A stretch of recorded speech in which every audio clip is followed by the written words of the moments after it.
Mark my words, we will never be able to defeat terrorism in any of its forms until we deal with the problem of hypocrisy. Let's look at the latest example. The New York Times reports Maryland man planned to run down pedestrians at National Harbor, U.S. says. Better watch out for those Maryland men. They will run you down. They're as cold as ice. Federal prosecutors said Monday that they had filed a criminal charge against a 28-year-old man who they say planned to run down pedestrians on the National Harbor waterfront, a popular tourist site along the Potomac River near Washington. The man, Rondell Henry of Germantown, Maryland, was inspired by the terrorist group ISIS when he stole a U-Haul van from a parking garage in Alexandria, Virginia, on March 26, according to the United States Attorney's Office in Maryland. He has been charged with interstate transportation of a stolen vehicle. So, this was going to be the latest instance of vehicular jihad, a form of terrorism that's usually unstoppable because anyone can ram a car or a truck into a crowd of people. If a jihadi attempts to buy a bomb or starts stockpiling weapons, government agencies might catch him before the attack. But it's almost impossible to know when someone is planning a vehicular attack. So it's interesting that this guy got caught.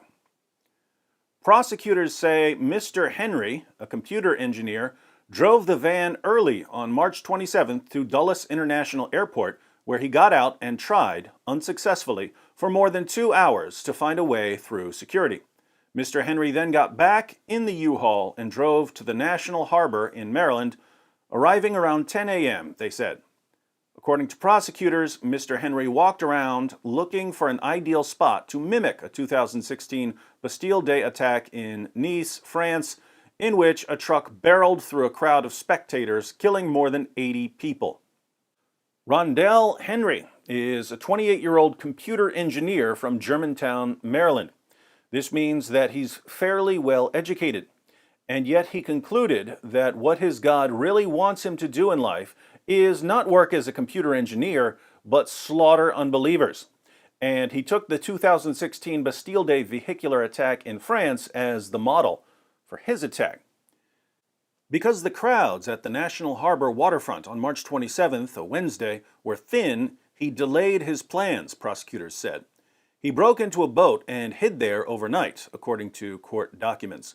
The next morning, police officers discovered the stolen U-Haul and arrested Mr. Henry after he leapt over a security fence from the boat dock, according to prosecutors.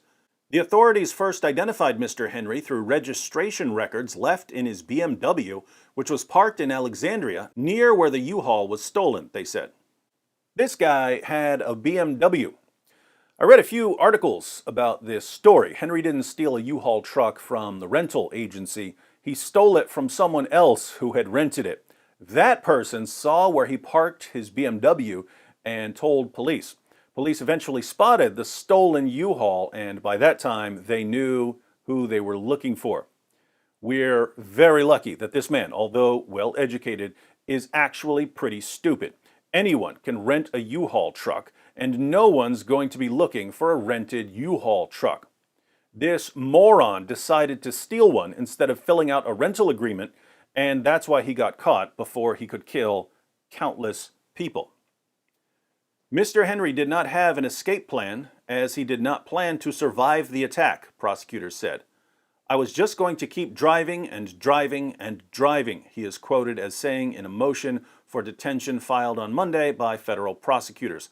I wasn't going to stop. A detention hearing is scheduled for Tuesday at 12:45 p.m. in Federal District Court in Greenbelt, Maryland. So, this guy didn't plan to survive. He planned to kill until he got killed. This almost reminds me of Surah 9, verse 111 of the Quran. Verily, Allah has purchased of the believers their lives and their properties for the price that theirs shall be the paradise. They fight in Allah's cause, so they kill others and are killed.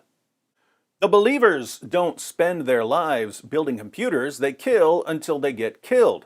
Certainly no risk of this verse ever leading to violence. Now for the hypocrisy, and I'm going to bring this up over and over and over again until people get the point. Are we supposed to look into this man's ideology? Something convinced him that he should slaughter unbelievers in the name of Allah. Should we open Islam's most trusted sources and have a discussion about whether Islam actually promotes these kinds of attacks? Not according to Muslim groups and not according to leftists. According to Muslim groups and politicians and journalists and educators and actors, if you even think of looking into this man's ideology, you're a racist, Islamophobic, hate-mongering bigot. Should we put this man into the same category with other Muslims? Should we lump him together with peaceful Muslims? Absolutely not. Only a racist would do that. Notice, the New York Times article didn't even mention that Henry is a Muslim. We know he is because of the reference to ISIS, but it's not the sort of thing a newspaper should mention because his faith, his ideology, has nothing to do with the attack he was planning. Terrorism has no religion. Okay, so those are the rules when a Muslim carries out a terrorist attack. You don't examine his ideology. You don't associate him with anyone who shares his ideology. You don't mention his ideology. You treat him as an isolated lunatic who has no religion, and you move on. Now, what if this man were a non-Muslim who had planned to attack Muslims? Would we need to look into his ideology then? Well, sort of. If he describes himself as an eco-fascist or something like that, just ignore it and focus on anything that can be used to lump him together with anyone who is remotely critical of Islam. Would we lump him together with peaceful critics of Islam? Absolutely. According to many Muslims, there is no distinction whatsoever between peaceful critics of Islam and terrorists who slaughter Muslims. They're completely identical. So those are the rules for terrorist attacks against Muslims. Just to review, if a Muslim slaughters unbelievers in the name of Allah, you're a racist if you so much as think about examining his ideology, and under no circumstances do you associate the terrorist with peaceful Muslims. But if a non-Muslim slaughters Muslims, you immediately point to his ideology and search for anything that you can use to associate this man with peaceful critics of Islam or with anyone else you happen to despise. Utter hypocrisy. All we can do is expose it again and again and again. Until the next Islamic terrorist attack that has absolutely nothing to do with the ideology that commands it, be consistent, friends.